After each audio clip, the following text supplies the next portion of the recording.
الحمد للہ وکفی وسلام علی عبادہ الذین اصطفیٰ اللہم صلی علی سیدنا و مولانا محمد النبی الامی وعلی آلہ واصحابہ وبارک وسلم تسلیما کثیرا کثیرا۔ اسی صورت نحل کے اندر مشرکین کی ایک بات کا ذکر ہے۔ جیسے یہود و نصارہ نے کچھ لوگوں کو یہ کہہ دیا تھا کہ یہ اللہ کے بیٹے ہیں، عیسائی کہتے تھے عیسیٰ علیہ السلام اللہ کے بیٹے ہیں، یہودی کہتے تھے عزیر علیہ السلام اللہ کے بیٹے ہیں، تو مکہ کے مشرکین نے ایک نئی بات گھڑی۔ وہ یہ کہتے تھے کہ یہ فرشتے جو ہے یہ اللہ کی بیٹیاں ہیں۔ اللہ فرماتے ہیں عجیب بات ہے، ان کے اپنے ہاں بیٹی پیدا ہو جائے تو انہیں بخار چڑھ جاتا ہے، یہ شرمسار ہوتے ہیں، ان کے چہرے سیاہ ہو جاتے ہیں، یہ لوگوں سے چھپتے پھرتے ہیں۔ کیسے انصاف کی بات کرتے ہیں کہ جس چیز کو خود پسند نہیں کرتے تو وہ اللہ کے لیے کیسے پسند کرتے ہیں۔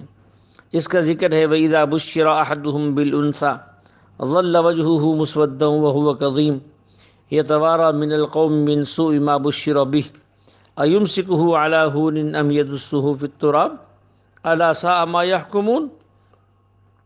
کہ عجیب بے انصاف لوگ ہیں، اللہ کے لیے اولاد مانتے ہیں حالانکہ اللہ اولاد سے پاک ہے، لم یلد ولم یولد ولم یکن لہ کفوا احد، اور پھر اولاد میں بھی وہ جنس جیسے یہ خود قبول کرنے کے لیے تیار نہیں۔ اور ان کی بری عادت کا بیان کیا ہے اللہ نے یہاں کہ اگر ان مشرکین کے ہاں لڑکا پیدا ہو جائے تو خوشیاں مناتے تھے، اگر کسی کے ہاں بیٹی پیدا ہو جاتی تو شرمندہ ہوتے، چہرے سیاہ ہو جاتے، اور اس کو اتنا برا سمجھتے کہ لوگوں سے منہ چھپاتے پھرتے، اور سوچتے تھے کہ اس ذلت کو برداشت کریں، اس بیٹی کو زندہ رکھیں یا اس کو زندہ زمین میں دبا دیں جیسے ان کی بری عادتیں تھیں۔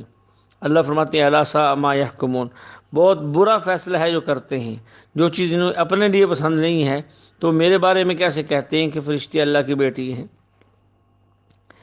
آج تک مشرکین کا وہ رواج ہمارے اندر سے نہیں نکلا، ہمارے معاشرے اور جہالت کے اندر آج بھی یہ بات پائی جاتی ہے۔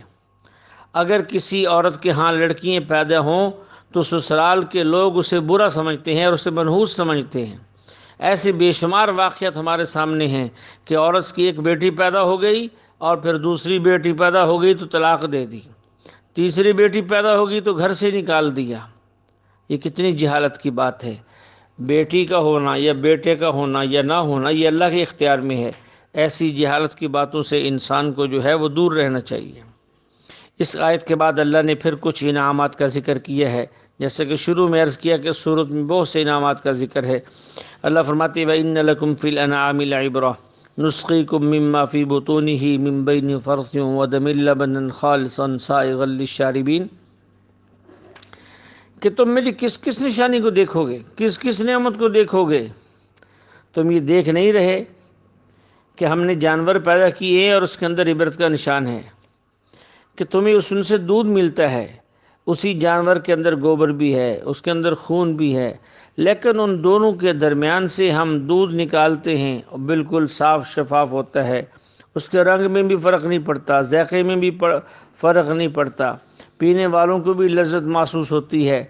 ایسے ہی آگے پھلوں کا ذکر ہے کہ کیسے بہترین قسم کے میں نے پھل جو ہے وہ تمہارے لیے اتارے ہیں، کھجوریں پیدا کی ہیں، انگور پیدا کیے ہیں جن کو تم کھاتے بھی ہو، جن کو بھگو کر اس کا شربت بھی بناتے ہو، اور کیا کیا پاکیزہ رزق میں نے تمہارے لیے پیدا کی ہے، کیا تم شکر گزار نہیں بنتے؟ اس کے بعد ایک اور نعمت کا ذکر کیا ہے۔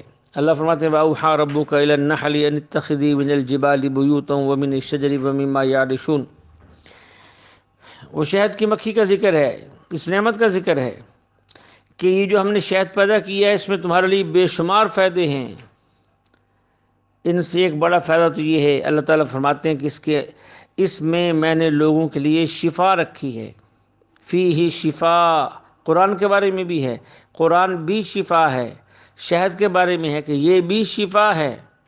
یہاں ایک بات ذہن میں رکھیں، ہمارے عام لوگ جو ہے وہ اس کو شفا کہتے ہیں، شین کی زبر کے ساتھ، یہ غلط ہے، یہ حرف شین کی زیر کے ساتھ ہے، شفا۔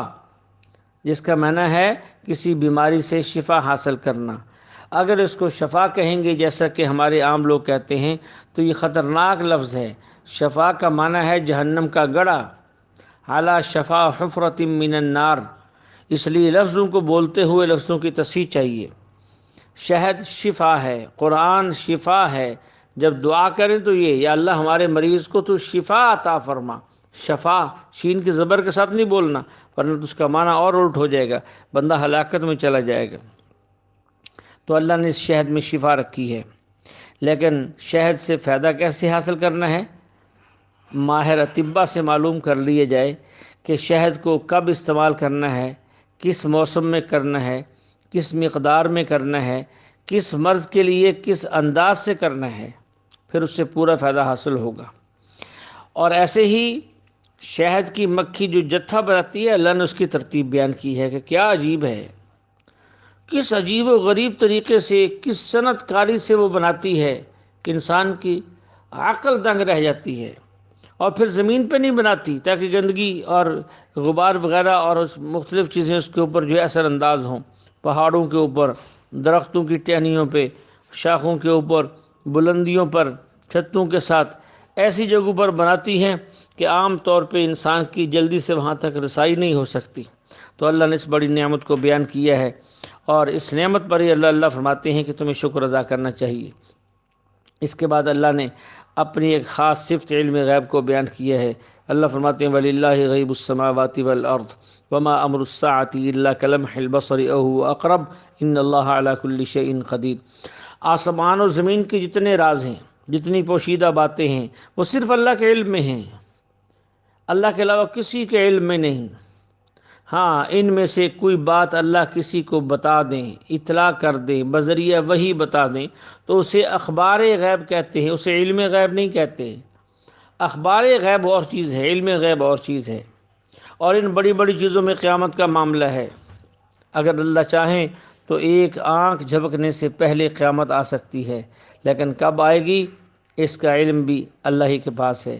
اس کے بعد پھر اللہ تعالیٰ نے کچھ اور نعمتوں کا بھی ذکر کیا ہے جو انسانوں کے لیے اللہ تعالیٰ نے پیدا کی ہیں، اس لیے کہ سورت کے اندر بہت ساری نعمتوں کا ذکر ہے۔ واللہ جعل لکم من بیوتکم سکنا وجعل لکم من جلود الانعام بیوتا تستخفونها یوم ظعنکم ویوم اقامتکم ومن اصوافها واوبارها واشعارها اثاثا ومتاعا الى حین واللہ جعل لکم مما خلق ظلالا وجعل لکم من الجبال اکنانا وجعل لکم سرابیل تقیکم الحر وسرابیل تقیکم بأسکم کذالک یتم نعمتہ علیکم لعلکم تسلمون۔ بہت سی نعمتوں کا ذکر کیا ہے۔ اللہ ہمیں تمام نعمتوں کی قدر دانی کی توفیق نصیب فرمائے۔ وآخر دعوانا ان الحمد للہ رب العالمین۔